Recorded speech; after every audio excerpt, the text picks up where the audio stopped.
올해 들어서 우리 달력에 있는 성경을 따라서 말씀을 쭉 따라가면서 나누었습니다만은 오늘은 특별히 고난 주간이기 때문에 조금 뛰어넘어서 이사야의 말씀을 함께 봉독해 올렸습니다. 우리에게 너무나 잘 알려진 이 말씀 4절 말씀에 그는 실로 우리의 질고를 지고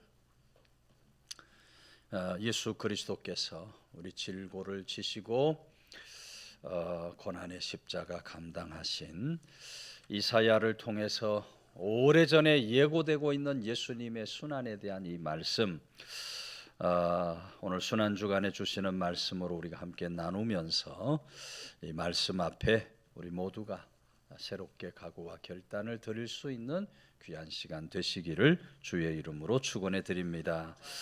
같이 읽은 5절 중반절의 말씀 보면 그가 징계를 받음으로 우리는 평화를 누렸다, 이렇게 기록하고 있는 것을 봅니다. 우리 주님 징계를 받음으로 우리 모두가 평화의 자리에 이를 수 있게 되었다. 여기 평화를 누리고 하는 말은 히브리 원어로 쉘로메누라는 말인데요, 문자적인 뜻을 풀면 하나님과 온전한 관계의 회복을 뜻하는 말입니다. 그러니까 예수님께서 이 징계를 받으심으로 우리가 하나님과 올바른 관계를 회복할 수 있게 되었다. 하나님과 온전한 관계를 회복함으로 우리가 하나님 주시는 참된 평화를 받을 수 있게 되었다, 그런 말입니다. 여러분, 오늘 우리 모든 인생은 우리들의 지은 죄로 말미암아 하나님께 나아가는 길이 막혀있던 존재들이었습니다. 죄의 담이 하나님과 우리 사이를 가로막은 것입니다. 과거의 우리 인생의 모습은 다 하나님과 원수된 사이로 살았던 존재들이고 하나님 진노 심판을 면할 수 없는 존재들이에요. 하나님의 진노 심판에 대한 두려움과 공포 때문에 참된 평안을 누리며 살지 못했던 그런 존재들입니다. 그런데 오늘 말씀 속에서 우리 주님 예수 그리스도께서 징계를 받으심으로 인해서 비로소 우리가 하나님 앞에 나아갈 수 있는 존재가 되었고, 예수 그리스도께서 징계를 받으심으로 비로소 우리가 참 평화를 누리는 존재가 되었다. 오늘 사순절의 절기 막바지에 들어 고난 주간을 앞두면서 우리들을 위해서, 우리들의 참된 평화를 위해서 이 징계를 감당하신 우리 주님을 묵상하며 오늘 우리들도 우리 앞에 주어진 고난의 십자가, 주의 제자된 길을 걸어가며 우리에게 트인 십자가를 잘 감당하며 살아가는 그런 믿음의 사람들이 다 될 수 있어야 하겠다. 현승건이라는 선교사님이 쓴 책 중에 나가사키의 십자가라는 제목의 책이 있습니다. 일본에서 기독교 처음 받아들인 나가사키에서 시작된 일본 기독교 선교 역사로부터 일본의 선교 전략까지 이 책에 아주 자세하게 기록이 되어 있어요. 근데 이 책에 보면 이런 이야기가 나옵니다. 1596년 12월인데요. 당시 토요토미 히데요시, 여러분 잘 아는 역사 속에 토요토미 히데요시가 프란치스코 선교사와 크리스찬들을 포박하고 처형하라 하는 명령을 내립니다. 기독교 박해가 시작이 되는 겁니다. 1597년 1월 1일을 기해서 체포된 사람들이 교토의 프란치스코 선교사 등 6명과 오사카의 예수의 수도사 3명을 포함해서 모두 24명의 성도가 체포를 당합니다.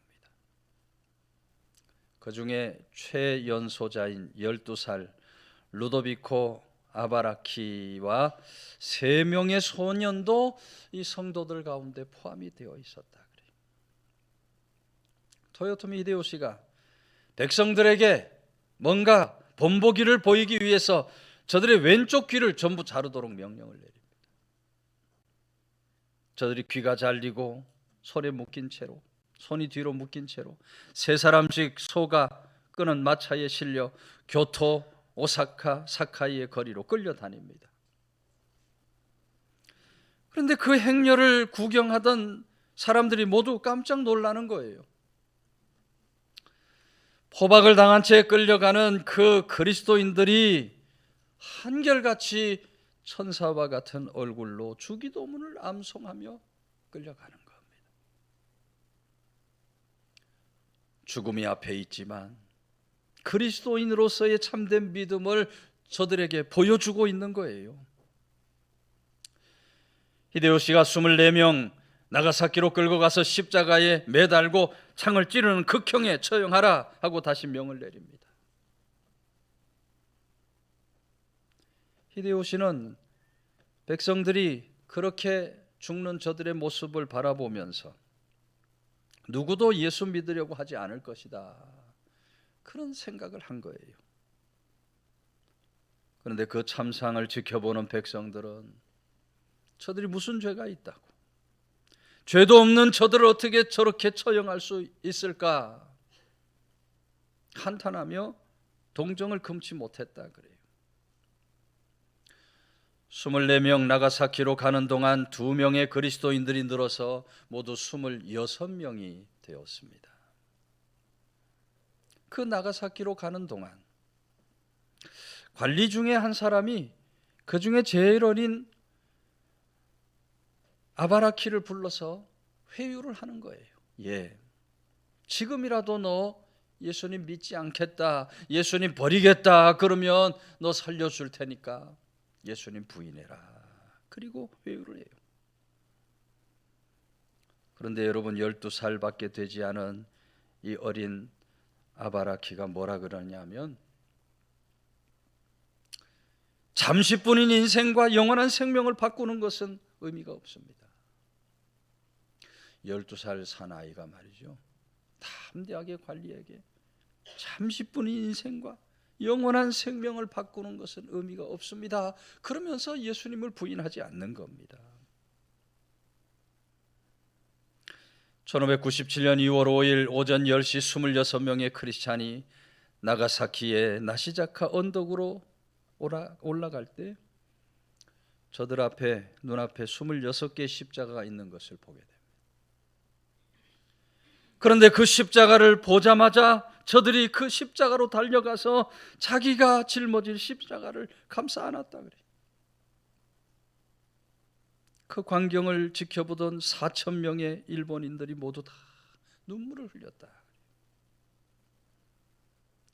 26명 전원이 십자가에 매달리고 세워집니다. 예수교 수도사 파우로 미키라는 수도사가 십자가에 매달린 채 마지막 설교, 마지막 복음 전파를 합니다.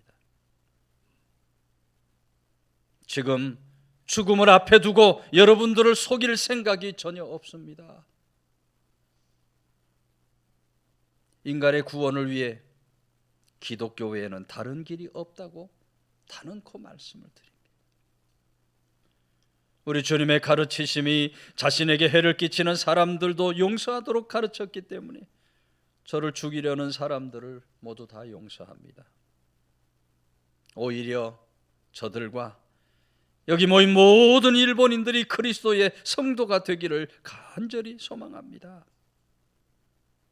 마지막 설교, 마지막 복음을 전파합니다. 그 설교가 끝나자 창을 든 4명의 무사들이 2명씩 조를 이루어서 십자가에 달린 26명의 가슴을 양쪽 끝으로부터 찌르는 겁니다.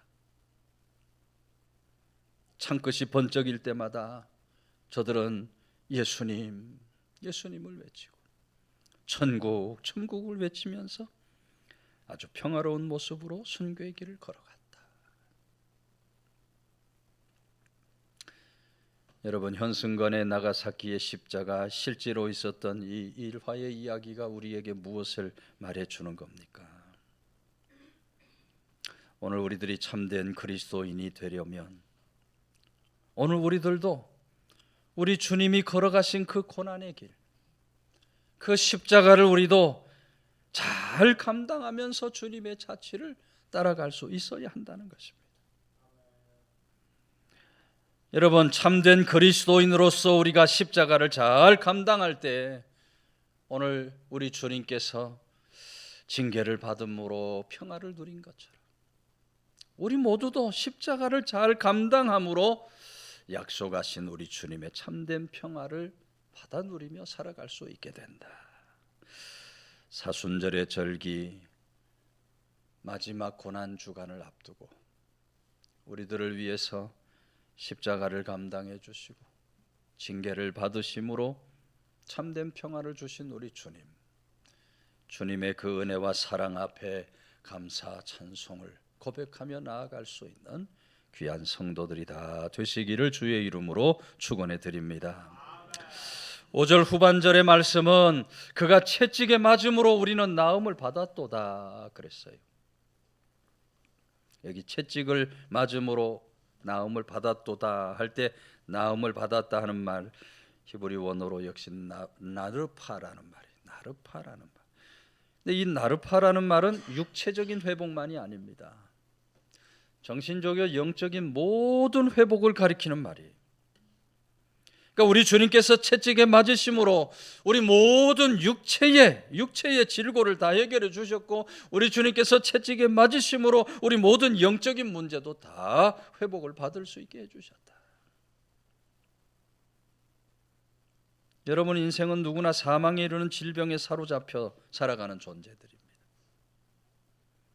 오늘 우리들이 저지르는 모든 죄는 사망에 이르게 하는 질병이 되는 것입니다. 누구라도 이 세상 살아가는 동안 죄로 인한 질병에 허덕이다가 죽어갈 수밖에 없어요. 그런데 여러분, 우리 주님께서 그런 우리 인생들을 불쌍히 여기시고 우리가 맞아야 할 그 채찍을 대신 맞아주심으로 우리 모두의 영과 육의 온전한 치유 회복의 은혜를 베풀어 주셨다.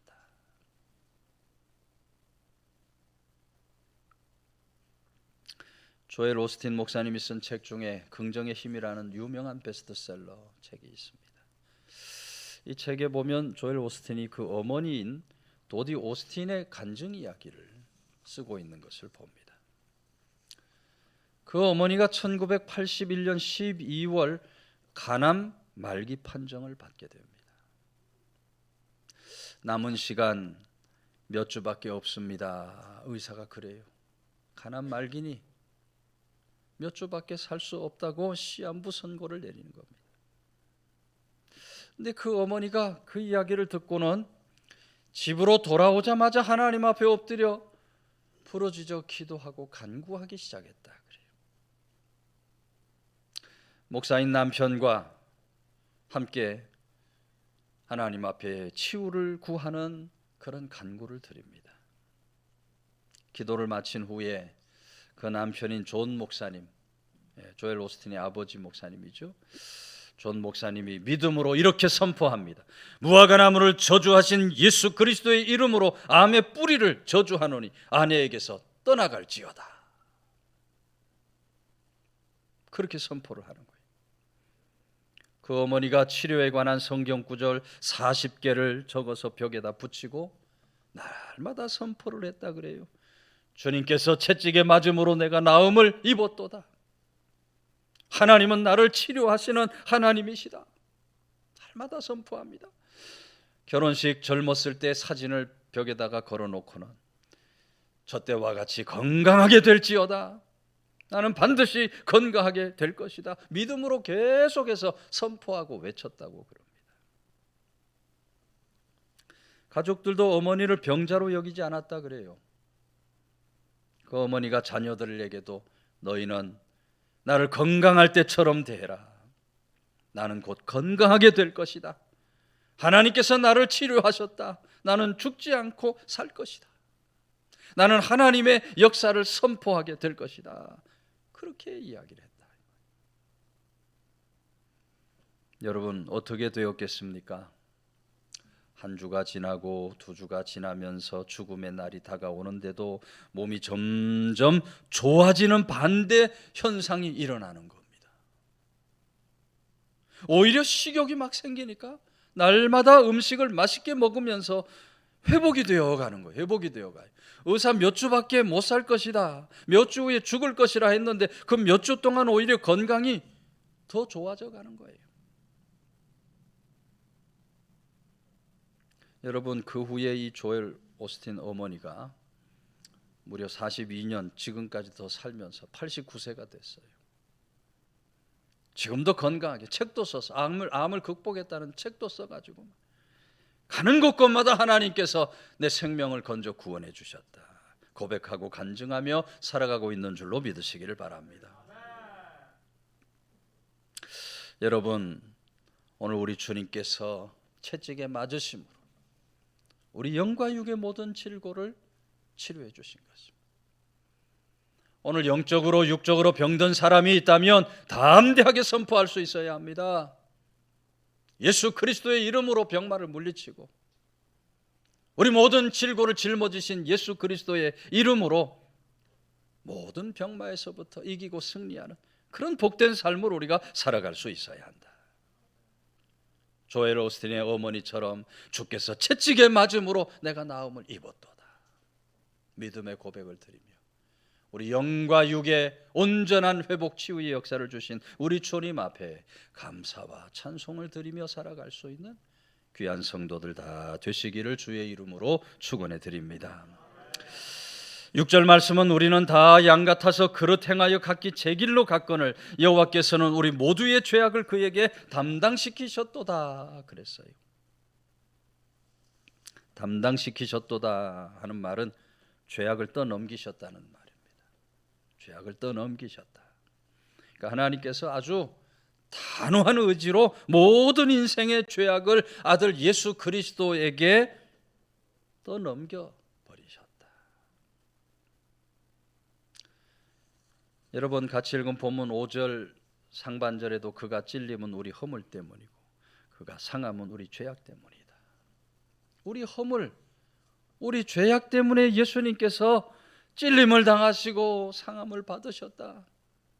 하나님께서 이 모든 우리 허물과 죄악을 아들 예수 그리스도에게 또 넘기신 장면의 말씀을 우리가 보게 되는 거예요. 제가 여러 번 말씀을 드렸습니다만 하나님은 사랑의 하나님, 무한하신 사랑의 하나님이시면서 동시에 하나님은 공의의 하나님이십니다. 이 하나님의 공의의 속성, 이 공의라고 하는 속성은 죄에 대해서는 반드시 보상을 받으시고자 하는 속성이라 그랬어요. 하나님은 죄에 대하여 반드시 보상을 받으시고자 하는 하나님이 되십니다. 오늘 우리가 저지른 모든 죄는 하나님이 보상을 받으셔야 돼요. 그런데 죄의 싹이 뭐라 그랬습니까? 죄의 싹은 사망입니다. 우리 지은 죄로 하나님 앞에 보상을 해드릴 수 있는 방법은 우리가 죽는 길밖에 없어요. 내가 죽으면 하나님과 내가 상관이 있어요, 없어요? 내가 죽어버리면 하나님과 나와의 관계는 불가불의 관계가 됩니다. 아무 의미가 없어지는 거예요. 그래서 공의의 하나님이신 우리 아버지 하나님께서 하나밖에 없는 아들 예수 그리스도를 죄 없는 모습으로 이 땅에 보내셔서 우리를 대신해서 죄를 감당하시고 십자가를 지게 만드신 것입니다. 죄가 없으신 예수님 이 땅에 오셔서 우리 죄를 담당하심으로 우리 모든 죄값을 다 치러 주셨어요. 우리는 더 이상 우리 죄에 대한 죄값을 치를 이유가 하나도 없습니다.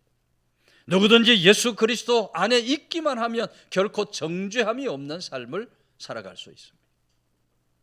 예수님께서 죄값을 다 지불해 주셨고 우리들을 다 사셔서 죄에서 풀어주시는 은혜를 베풀어 주신 것입니다. 오늘 우리는 그 주님의 십자가 믿음으로 바라보면서 믿는 자에게 주시는 구원의 은총을 받아 누리며 살아가야 할 줄로 믿으시기를 바랍니다. 여러분, 패션 오브 크라이스트라는 영화를 다 잘 알 것입니다. 다 보셨으리라 생각이 되고 만약 안 보셨다면 이번 고난주간에 꼭 찾아서 보시기를 바랍니다. 유튜브에 치면 당장 나올 거라고 생각이 되는데요. 패션 오브 크라이스트, 예수 그리스도의 고난, 순환 이런 의미를 담고 있는 제목이죠. 이 영화는 우리가 잘 아는 영화배우 멜 깁슨에 의해서 제작이 된 예수님에 관한 영화죠. 영화는 성경 구절로 시작이 됩니다. 그 성경 구절이 바로 오늘 같이 읽은 본문의 말씀이에요. 그가 찔림은 우리의 허물 때문이요 그가 상함은 우리의 죄악 때문이요 그가 징계를 받음으로 우리는 평화를 누리고 그가 채찍에 맞음으로 우리는 나음을 입었도다. 그러면서 여러분, 이 영화 속에 예수님께서 채찍에 맞으시고 피를 철철 흘리시는 그 고난 장면이 정말 참혹하도록 실감나게 묘사가 되는 거예요. 이 영화를 보는 사람들마다 다 비명을 질렀다 그래요. 얼마나 실감나게 참혹하게 예수님이 채찍에 맞으시고 피를 흘리시고 다 비명을 지르면서, 미국의 어떤 여성은 너무 충격을 받아서 그 자리에서 숨을 거뒀다는 일화 얘기도 있습니다. 영화 시사회가 열렸을 때 누군가 영화를 만든 멜 깁슨에게 묻습니다. 이렇게 채찍에 맞고 붉은 피를 흘리는 참혹한 장면들을 영화로 만든 이유가 무엇입니까? 그때 멜 깁슨이 이렇게 대답을 했다 그래요. 이 영화는 잔인한 다큐멘터리입니다. 저는 죄를 범한 인생의 실존 그 자체가 잔인함이라고 생각되기에 이 영화를 그렇게 만든 것입니다. 대답을 했다 그래요. 옆에 있던 유대인 출신 기자가 멜 깁슨을 향해서 이렇게 물었다 그래요. 행여 우리 유대인들이 예수님 죽였다는 것 알리기 위해서 이런 영화 만든 것 아닙니까? 그러니까 멜 깁슨이 그것은 절대 아닙니다. 그런 유도가 절대 없었습니다. 기자가 다시 묻습니다. 그렇다면 누가 예수님을 죽였단 말입니까? 그때 멜 깁슨이 되물어요. 제 대답을 기대하십니까? 예, 대답해 주십시오. 멜 깁슨이 이렇게 대답했다 그래요. 바로 나의 죄가, 그리고 당신의 죄가 무고한 예수님을 십자가에 못 박아 죽인 것입니다. 여러분, 그 대답이야말로 예수님께서 고난당하신 아주 분명한 이유를 잘 설명한 대답이에요. 오늘 예수님이 십자가에 달린 것은 나의 죄 때문에, 여기 앉아있는 한 사람 한 사람 여러분들의 죄 때문에 예수님께서 하나밖에 없는 생명을 내어버리고 십자가에 못 박혀 죽으신 것입니다. 오늘 우리 모두를 위해서, 우리 모두를 죄와 사망의 권세에서 건져 구원해 주시기 위해서 십자가에 달리시고 구속의 길을 열어주신 우리 주님 앞에, 그 주님의 십자가를 믿음의 눈으로 바라보며 살아가는 그런 성도들이 다 될 수 있어야 하겠다. 가시나무 새 얘기를 여러분 들어보셨을 겁니다. 가시나무 새는 다 자란 후에 생애 단 한 번의 노래를 부르고 죽을 가시를 찾기 위해 둥지를 떠난다 그래요. 그리고 그 가시나무를 찾아서 가장 크고 날카로운 가시, 가장 크고 날카로운 가시를 향해 온갖 힘을 모아서 손살같이 날아가서 가시에 박힌다. 가시나무 새에 그렇게 죽어가면서 온몸으로 단 한 번뿐인 노래를 부릅니다. 그 노래는 노래라기보다는 온몸으로 부르짖는 고통의 절규예요. 그런데 그 소리가 얼마나 아름답고 신비한지 누구든지 그 소리를 들으면 어떤 고통을 가진 사람이라도 고통이 사라지고 시름이 다 사라져 버린다는 것입니다. 여러분, 영적으로 이 가시나무 새 누굽니까? 가시면류관 쓰시고 우리 모든 인간들의 죄를 한 몸에 지시고 십자가에 못 박혀 돌아가신 예수님,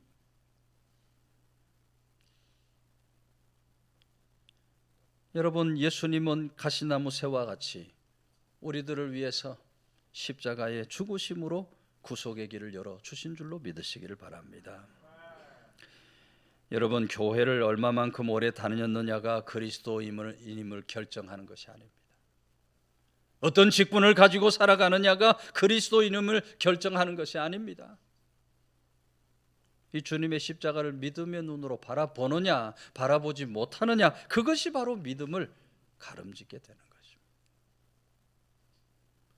오늘 고난주간을 보내면서 우리의 죄를 사하기 위해서 십자가를 짊어지시고 구속의 길을 열어주신 주님, 그 주님의 십자가를 온전한 믿음으로 바라보는 참된 그리스도인, 우리 모두가 참된 그리스도인의 자리에 설 뿐만 아니라 이와 같이 구속의 길을 열어주신 주님의 은총 앞에 날마다 감사 찬송으로 나아갈 수 있는 성도들 다 되시기를 주의 이름으로 축원해 드립니다.